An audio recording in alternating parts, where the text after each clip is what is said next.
Shabbat Lecha introduces us to the character of Abraham, a man who has discovered God in a way no different, you might say, to Noach or Chanoch, but somebody who relates to other human beings.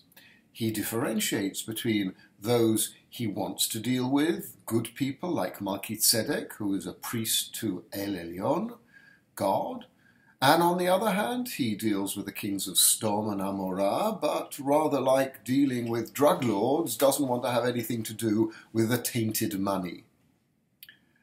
But what strikes me as significant about the part of the Torah that we read in Lech Lecha is that God has promised Abraham everything, that he will bless him, he will succeed in everything he does. And yet, the moment he arrives in the land of Israel, there's a famine. He goes down to Egypt. He has to get out again. And then he has problems with his nephew Lot.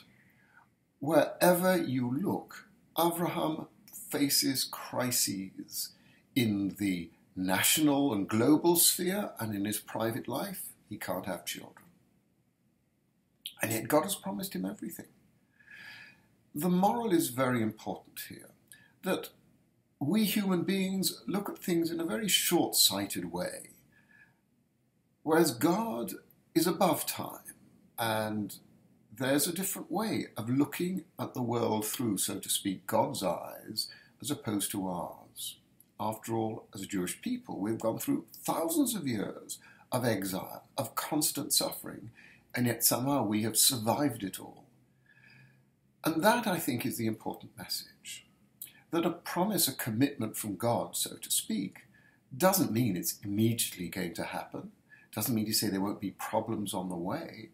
Basically, it's a way of saying that we have the capacity to achieve something, and we have to go down that path no matter what difficulties we might encounter. A blessing is never a guarantee, because blessings come from humans.